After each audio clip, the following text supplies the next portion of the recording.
hope you learned something in the last video. Today we'll be talking about statement of purpose. And before we move ahead, I would like you to please subscribe to the channel, invite your friends, and share this video. One other thing is that some individuals actually sent mail to me or reaching out to me via LinkedIn or Facebook. I would advise that you drop your question in the comment section and let everyone learn rather than sending it to me privately. It would be better if everyone could learn from your question too.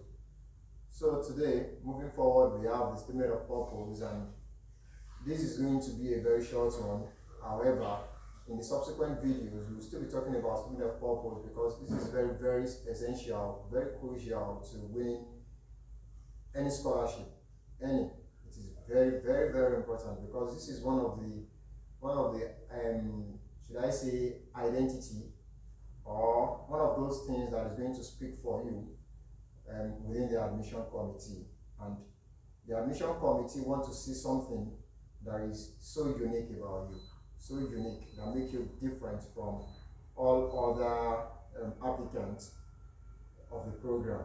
So, and this has brought me to the fact that some of us, many are of the opinion of asking for templates, seeking out people's statement of purpose in order to put their own down. But the best statement of purpose you could write is that which you've written yourself without using anyone's template. At least just get the idea of what statement of purpose is, put it down yourself, make it unique, and start reviewing. So today we'll be talking about what is statement of purpose itself, how to start writing your statement of purpose, how to start writing. I won't be talking about what your statement of purpose should entail yet, because if you don't know how to start writing your statement of purpose, how would you bring those things that a statement of purpose should entail? How will you bring them together? So today, what is statement of purpose? Statement of purpose is just an essay, a typical essay which you've written for a particular reason. Reason being maybe for employment, for graduate school admission, for scholarship, for anything. It's a statement of purpose. It's just as the name implies, an essay you write down for a reason. You are writing it for a reason, but that reason now is not dependent on what you want to use it for. Now, and this will bring me to the fact that many institutions, because we are talking about statement of purpose you want to use for an institution, many institutions on their website used to, I'll say again, many institutions on their website, they will give you, okay, your statement of purpose should be this, your statement of purpose should contain this, your statement of purpose should, they've given you a way forward on how to write these things. But many of us still have the problem of how to bring those things together. It's not a matter of the fact that you don't know how to write it, you don't know how to write things down, because during our undergraduate, we've been writing in English. During our high school, college, we've also been writing different essays. But this essay is quite different from the one you've been writing before, because this essay, you are writing it for a purpose you want to use it to win something, to stand out from all other applicants. And this is what you need to do. First, you need to always, anytime you think about something, let's take for example, I'll be using, because I'm a geoscientist, and I'll be using my field of study as an example. Let's take for example, you want to do something related to solid earth geophysics. I'm very sorry, I'm not doing solid earth geophysics, because some will say, is he doing solid earth? I'm not into solid earth geophysics. But let's take for example, you want to do something related to solid earth geophysics, and you don't have the background, a strong one, but something must have been the purpose of you wanting to do that thing. So you start thinking in that maybe there was a movie you watched. Let's say, for example, I watch a movie where they are talking about the core rotation generating some kind of how could I put it? Generating some kind of um, heat remover, or making the art more conducive for human, because it was proposed in that film, in that movie, that if the core stop rotating, then it is possible that the heat that will emanate from the bowel of the earth could, increase the electromagnetic radiation that comes from the sun, and before you know it, the first set of animals, the first set of organisms that will be affected are those that inhabit in the atmosphere. These are the birds. So they will be affected first, and yeah, virtually everyone is also going to be wiped out. And in the course of this, this was the purpose of the movie, and they tried to portray something like that. The core actually stopped rotating, and they find a way to start it back. Now, this could have been a motivation for some of us. Oh wow, the core might actually stop rotating, maybe due to some activities by, maybe drilling, miners, human activities, anthropogenic, or sometimes it might be natural, plate tectonics and all. This might happen.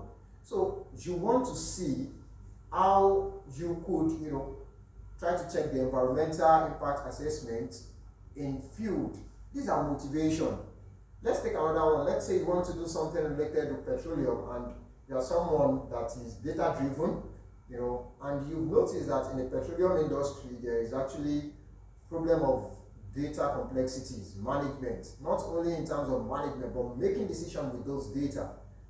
There is this lack of technical know-how, and these things have actually motivated you. Or let's say, for example, you are a microbiologist, and you are motivated as a result of the virus that has become pandemic today, claiming lives of many individuals. Like, all these are motivation. Something is motivating you, and one way you have to always put those things down, always write them.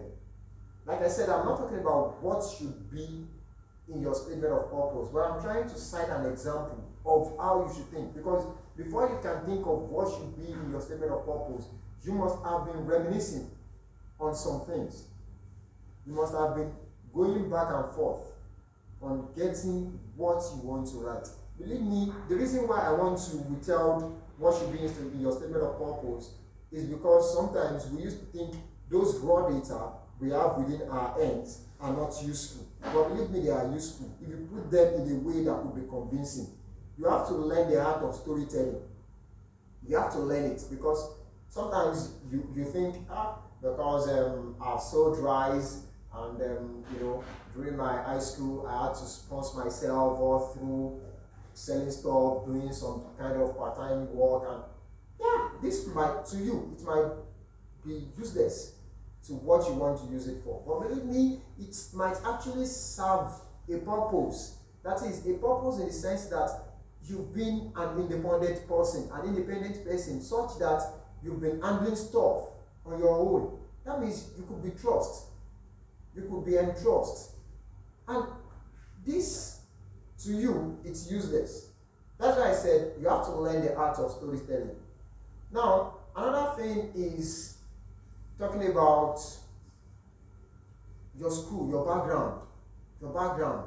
You have to, like I said earlier, selling something, all these things. Some of us even go ahead to one of the mistakes we used to make is in our statement of purpose talking about our financial incapability. Yeah, sometimes it is useful, but many times it's kind of, should I say, not so useful, because except like I said, each school, each institution, each scholarship used to kind of give you guidelines on what should be in your statement of purpose. And what should some of them will say, we want to see your financial need. Like, except if that statement is made. If that statement is not made, you can only maybe put about 2 sentences talking about financial incapability. In those 2 sentences, you don't have to start talking about your family. My family, my father is a farmer, my mother is a trader, and I'm unable to do this. You don't need it. If the institution or the scholarship body did not actually mention those things for you to include in your statement of purpose or even personal statement. But if the scholarships such as the conventional ones, let's say the Commonwealth, the MasterCard, all these scholarships are built on the fact that they want to empower the indigent students. So this is the aim of the scholarship, such that they could, bring out whatever they learn during their study back to their country to develop them. Yeah, this is the goal of the scholarship, and you should be able to portray that. You should be able to show that you are financially incapable. But if the scholarship is not talking about something like that, you don't actually need it. You don't need anything like, my dad is this, my mom is that, I am not able to afford an accommodation during my undergrad, and my research was actually sponsored by my supervisor. All those things are crap. You don't need it. If the scholarship doesn't even mention it. That is number 2. Number 3 is, sometimes while thinking of your motivation, you also have to think about your career. You want to do something, let's say you want to do something on petroleum, but in the world today, there is this thing about CO2 emission, greenhouse effects, and everyone is trying to move away from petroleum, oil and gas, and trying to do this sustainability and all. Your career, like my mentor used to tell me, he would say, I remember when I had my admission and I consulted him. I had about 3 offers and I had to pick one, definitely. And one thing he told me is that, it was different field. And I remember he told me that, see, each of those fields are really interesting because, he's a geoscience too, and he's in one of the field. And he told me, each of these fields will give you almost same opportunity. Like, this will afford you to work in this, to work in that. This will also give you the opportunity. The same thing will give you this opportunity. But one thing you need to think of is, what career exactly do you want to venture into? Sometimes all of us will be like, I want to be this, I want to be that, but can you do it? Can you actually do it? Your career is actually very, very important while writing your statement of purpose. I used to say, if your motivation is fluid mechanics and you are saying something not related to fluid mechanics, let's say you are saying something on nanomaterials and you don't understand anything about nanomaterials, please, this is not self-rejection. It is an act of being selective. It's an act of being selective. Just be selective with whatever things you are writing. And the final but not the least that I'll be saying today is plagiarism. It's actually not good.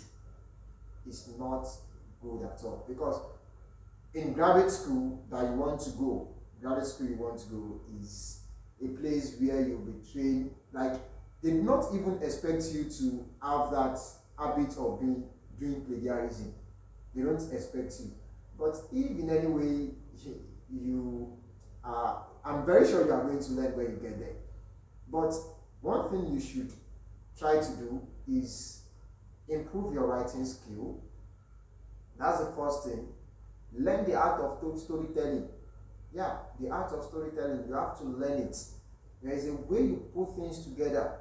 Let's say, for example, you have your dad is this, your mom is this, And this could be a motivation for you. This could be a reason why you want to pursue that graduate study. You know, probably there is something that has happened in your family, not a bad thing, probably a good thing. A motivation doesn't necessarily mean to be a bad thing. It could be a good thing that can be improved. Let's say, for example, all of us are talking about sustainability, and there are this material. Let's say these photovoltaic cell. You know, photovoltaic cell is actually a sustainable cell that one way it can still be improved. This thing, it has not been well harnessed. But let's say you have your motivation in this field, and you say that, you know, the photovoltaic cell, you could improve it by using some kind of material, let's say lithium, with some other materials, and before you know it, your statement of purpose is almost there. And I will say again, you cannot write a good statement of purpose, a better statement of purpose. I said this in my previous video. You cannot write a good statement of purpose in a single sitting. You have to always, like, I remember writing my statement of purpose. I used to have my notepad with me, sometimes A4 paper within my hands, such that whenever I remember something, I just put it down. So when I get to, I put it in my notepad. So in the long run, I eventually type those things, and I have about 5 to 6 pages. These are raw information of myself. You could even go far as trying to get data from people, from individuals, by creating, I don't know, all these kind of Google form. Try to get, like, you don't know, maybe you couldn't access yourself. Let people access you.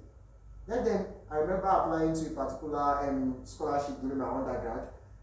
They were talking about you trying to assess yourself as regard some kind of quality. Yeah, putting it in essay, I couldn't gather my thoughts of doing that. And one of those things I did was creating a Google form, send it out, let people fill for you, let them tell you who you are.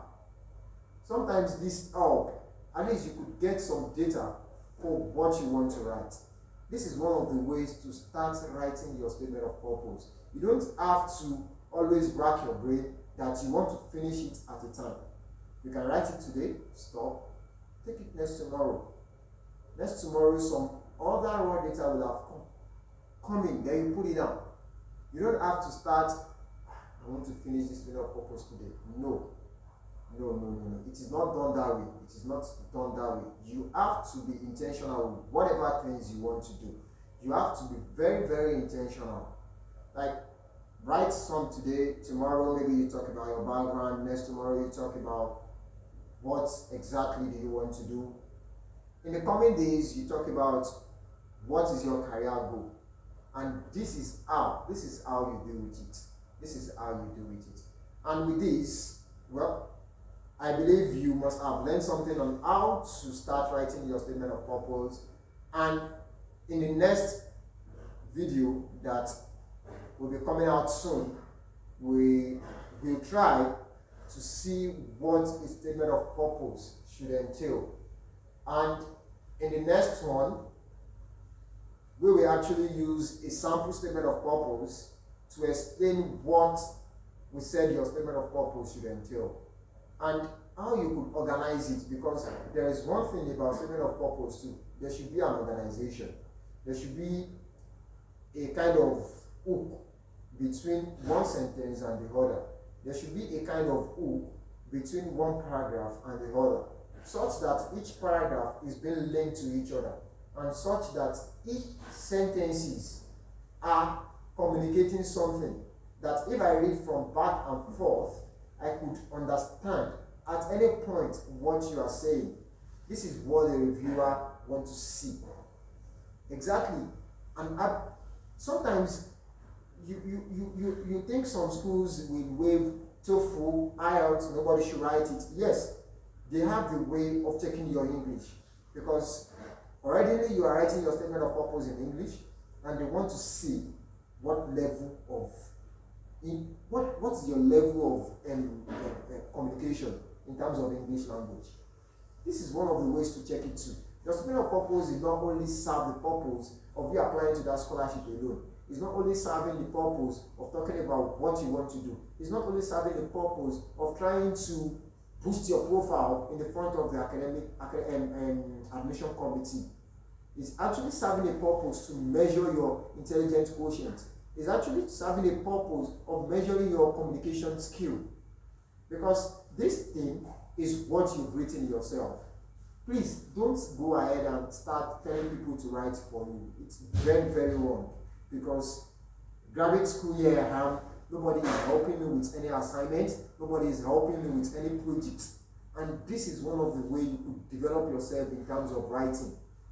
This is one of the ways. So I wish you good luck. Don't forget to subscribe to the channel. Don't forget to share. And we look forward to seeing you in the next class, in the next video too. Thank you.